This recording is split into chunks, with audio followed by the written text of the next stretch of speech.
Hi guys. I'm Patricia. And I'm Ian. Servus. And we are Be With Us. Today we will bring you onto a walking tour. It's a free walking tour in Funchal, all Funchal city centre. It's an amazing tour. The guide is the wonderful Lisa. The wonderful Lisa. She's an amazing tour guide. She is self-employed, so she works on a tip-based tour scheme. So she will walk you around. You will see amazing places, hidden places which you haven't seen in Funchal so far. And at the end of the tour, as I was a tour guide many years back, and I will be again, tip is what keep those people alive. You know. So if you go on those tours all over the world and it says free, nothing is for free in life. Also, when you die, it costs someone money. Okay. So free walking tour equals your tip, whatever you think. But keep in mind, those people have to eat too.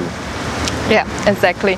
And Lisa has a lot of knowledge, and the tour is full of history about Madeira, so come along and check it out.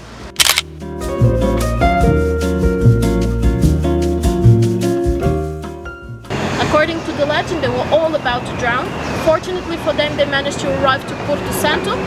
They arrived there on the 1st of November, which is a Catholic holiday for All Saints' Day. And because of the day they arrived there, and because the island basically saved their lives from a certain drowning, they decided to call it the Holy Harbor. That's what Porto Santo means. While they were in Porto Santo, they saw in the horizon what they thought it was a big monster covered in fog. When the storm was over, they came a bit closer, and instead of a big scary monster, they found Madeira. And in the 1800s, in the 1830s, Portugal was living on a liberal monarchy. And for the first time in our history, state and religion were completely separated, which means that they abolished all the religious orders. So all the convents and all the monasteries were closed. In the case of the female convents, they would allow the nuns to stay until the last one passed away. In the case of the monasteries, they basically kicked the friars or the monks out of there and turned those buildings into something else. Very well, so let me tell you a little bit about this garden. As you know, it's named after you. Maybe not after you, but somebody with the same name. But yeah, it's named after this chapel right here. So the first house of our discoverer and of his family was somewhere in this area where we have the garden nowadays. And the chapel was ordered to be built in 1425, in the year that they settled, by the discoverer's wife's order. It was the very first religious temple we had in Funchal, and it was dedicated to Saint Catherine, which was the patron of the sailors and all those that were lost at sea. And I guess it's basically how they felt in those very hard first years. Initially it was built in woods. It was rebuilt in stones in the 16th century. For centuries, like everything else on the island, this was a Catholic chapel. Nowadays it's only used by the Russian Orthodox community that lives in Madeira. The cross, the bell, and the fount for baptism inside are still the original ones from the 15th century. Okay? And I'm sure you've noticed that we have a statue over there of Christopher Columbus. He was on the island on different occasions. He was initially here in 1478 to buy sugar, and he was a captain of the ships that transported the sugar to Florence in Italy. But at some point he came back because he got married with the governor's daughter from Porto Santo. And we know that he lived there for about 2 years. Some people even say it was while he lived there that he studied some of his father-in-law's maps and started planning his trip to find India through the west. Unfortunately, his wife did not live long enough to see his accomplishments. She passed away shortly after she delivered his baby, and it was after that that he went first to Portugal and later to Spain to ask the king's financial help to go on his quest. As you know, he ended up working for the Spanish, but on the way back from his first trip from the New World, instead of going straight to Spain, he stopped in Lisbon and had a meeting straight away with the Portuguese king. And on the way back from his third trip, he stopped again in Funchal, stayed a few more days, then back to Spain, and this is why some people actually believe he was a spy for the Portuguese crown. Remember the Knights Templars, they were persecuted by the French king in the early 14th century, and shortly after the Vatican ordered to abolish this order in every country. But as Portugal was basically built both with the financial and military help of the Knights Templars, we had no interest whatsoever to get rid of this order. That's why the Portuguese king at the time, he wrote to the Pope and asked to create a new Portuguese religious order that was the Order of Christ. So it was basically Knights Templars under a different name. So yeah, the new Order of Christ temples, they basically took over all the castles that previously belonged to the Knights Templars. They adopted a very similar cross, and they also had very similar goals and the main goals were basically to fight the enemies of the Christian faith and to take the word of God to every corner in the world. And that's basically what they did with the Portuguese discoveries. Henry the Navigator was the very first Grand Master of this order in Portugal, and although he never traveled beyond Northern Africa, he does deserve the nickname of the Navigator because he was very passionate about astronomy, astrology, mathematics and nautical science, and he basically surrounded himself with a great number of scholars to help him in the great enterprise that was the Portuguese discoveries. You might have noticed that there is a globe on the roundabout, which is called an armillary sphere. An armillary sphere was an astronomy instrument that was adapted to navigation. This technology was brought from Northern Africa by the Knights Templars. And this was one of the instruments that enabled the Portuguese to basically go everywhere around the world. That's why we have it represented in different places around Funchal, and it's also represented on the Portuguese flag. Questions? No? Should we continue then?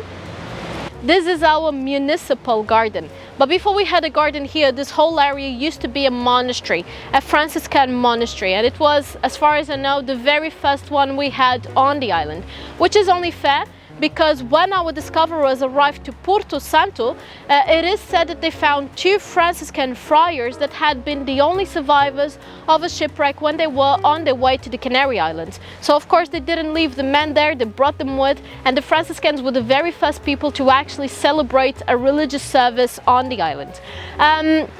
So yeah, they built this monastery here that existed here in 1480, and it was here all the way until the 1830s, 1840s, at the time that the religious orders were abolished. When the French pirates invaded Funchal, somehow the locals learned that the pirates were Protestant, and even to these days 80% of the Portuguese population still considers themselves Catholics. Back then it was probably 100% of the population. So I guess at the eyes of the Catholics, Protestants invading the island was the same as if the devil was coming through.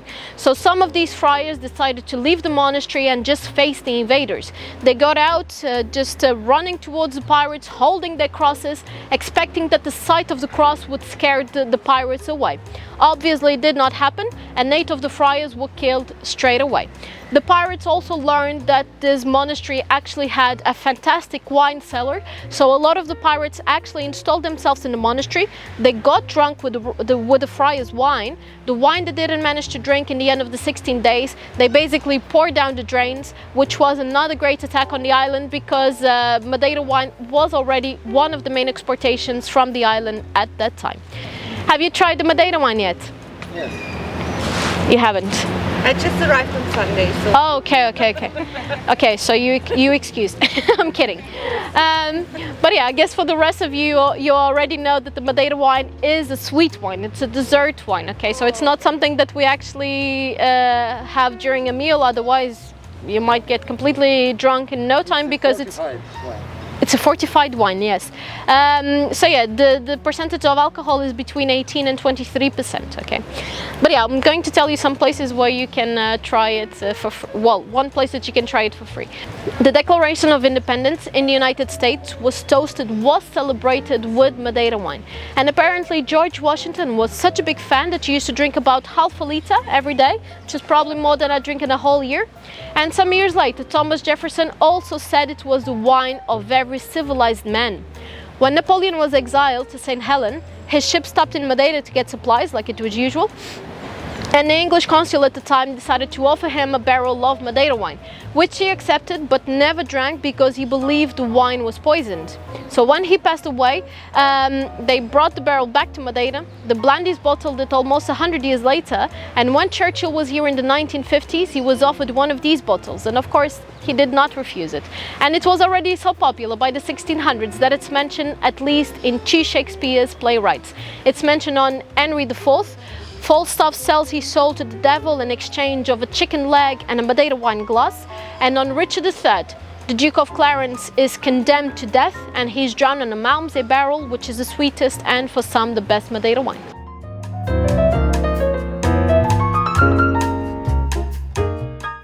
So Zarco participated in the conquest of Ceuta in northern Africa, and he was wounded in this battle. He lost an eye, so he was literally a one-eyed man. And according to medieval medicine, fennel infusion was good to clean eye cavities. So he was probably the person that ordered to plant fennel in Funchal, the plant that ended up giving the name to the city, okay? So you probably know by now that this building over here is our cathedral. I know that it probably doesn't look as big and imposing as the cathedrals that you have back in your hometowns or like you've seen around Europe, but when this church was initially built, it wasn't meant to be a cathedral. Before we had a church here, this whole area used to be a sugarcane plantation, the very first one in Funchal. And I believe you've all heard of the Levadas, yes? Yes. So the very first levada we ever had in Madeira was capturing water from Santa Lucia, and it was bringing water here to irrigate the sugarcane and also to power a mill to press the canes. But as the population was growing so fast by the late 1400s, the little churches around town were becoming too small for the amount of people, and there was a lot of discussion whether the new church should be built. The wealthy people living a bit further up in the area of São Pedro, they wanted the new church to be built in their area, but they already had a very good church. The poor community, the working community from the old town, they also wanted the new church to be built in their area because they only had a tiny chapel with capacity for a few dozens. So to end this dispute between the wealthy and the poor, the future Portuguese king, he gave his lands, his sugarcane plantation, so that the big church of Funchal could be built. And that's how this was known for quite a few decades, as the big church. This was finished in 1517, and only then it was actually blessed to become our cathedral. For about 2 decades, this was the biggest diocese in the world. As Portugal was finding so many new worlds, as there was so many new Catholics around the world, the Vatican thought there was a need to create a place to look after all the new souls. And Funchal, the very first European city outside of Europe, was the chosen place. So for about 2 decades, this was a diocese of the churches in Goa, in India, Angola, Mozambique, and even the new-found Brazil. Then it was dissolved because the extension was actually too vast to be effective.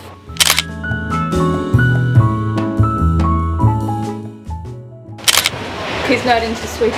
Okay. There might be 1 or 2 that are not that sweet. No. That's fine. Okay. I wish I wasn't into sweets. What's wrong with you? This is the gluten-free ginger biscuits, gluten-free, and the best-selling product. This one over here, very traditional of our Christmas. It's the sugarcane syrup biscuits, or sugarcane honey biscuits, okay? So yeah, it is very, very traditional of our Christmas.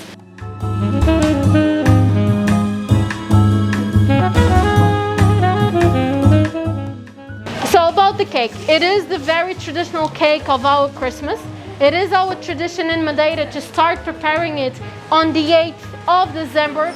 So it will be good to eat on the 24th, 25th of December. Traditionally, we do not slice it with a knife. People say if you use the knife, it will lose a little bit of its taste, okay? That's why we sometimes break it in 2 and then just in little pieces, okay? If you want to come back, they're open until 5:30 on weekdays, and they close at 1 p.m. on Saturdays. This square, that is nowadays our municipal square, it was still part of the old Bishop's Palace, nowadays Sacred Heart Museum, and part of the Jesuit College until the 1940s. This is the old Jesuit College, okay?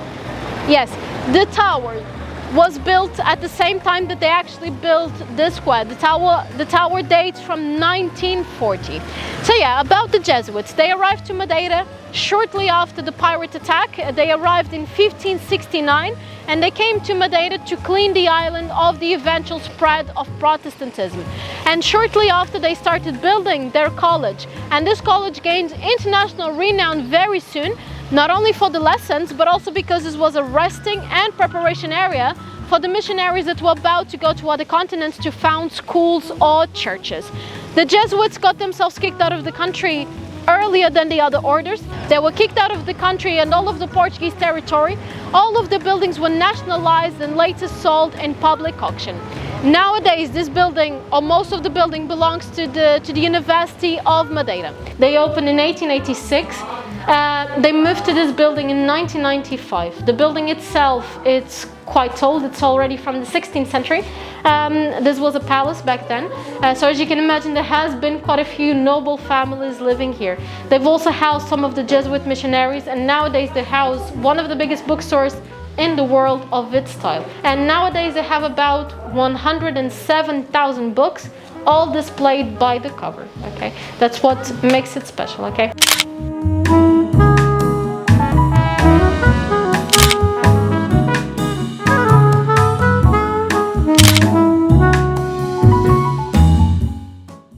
But how do you find them? If you're looking for something specific, you just ask one of them. Yeah. They will look in the computer. They have everything by section, by alphabet order. So if nobody moved it from where it should be, they should find it in no time. Yeah. Okay? So these buildings normally belong to merchants. And that was the tower they used to go up to see if the ships had arrived to the harbor. Okay? In Portuguese, it's called a vista navios. Those towers are called a vista navios. Is literally the tower to watch the ships. Okay. So yeah, that is our next stop down there. Right. So as I was telling you, up there, this is the English Church of Madeira. And yes, most people agree that it looks nothing like a church, but that was exactly the idea. As I mentioned before, 80% of the Portuguese population is still Catholic, and since the Madeira wine trades became the main trade of Madeira, that we've had quite a big English community on the island. And as you know, most of the English, they're either Protestant or Anglican. And basically since the 17th century, they had been asking permission to build their own church in Funchal. They finally got permission in the 19th century. But one of the conditions was that they couldn't have the typical religious motifs, so no bell towers, no crosses. That's why this was the very fast neoclassic building on the whole island, and it was built this way to avoid offending the Catholics around town. As the English consul said at the time, this could be a library, could be a city hall, because just looking at it, it's not very clear what it is. Even inside, it still looks nothing like our typical churches, still quite a unique style. And on the dome, there's a very interesting symbol. It's a triangle wooden eye that is known as the Eye of God, but probably most of us would know it as the All-Seeing Eye, which was a symbol widely used by the Freemasonry. And I've met 3 local historians, and they all state this was built by the Freemasons. This was supposed to be a copy of the Temple of Solomon in Jerusalem. So to do the free tours, you can check my website. All my contacts are in there. You can reach me by email, by WhatsApp, or even Instagram. We just did the free walking tour with Lisa. It's free, but of course it's commission based, so don't forget to tip her well. And and no, of course, because it's your life support. Yes, indeed. And some people don't realize it. Some people just think, oh, okay, you'll just go there and do. Anyways, so it's amazing. We're not putting the whole video, of course, because it would be 2 hours or more of video. So you just seen a little bit of what's the tour. If you want to do this tour, just contact her with the link in the description below. And thanks for watching. Thank you. Thanks for watching. Please subscribe to our channel, hit the like button and the notification bell so you don't miss our next videos, and be with us.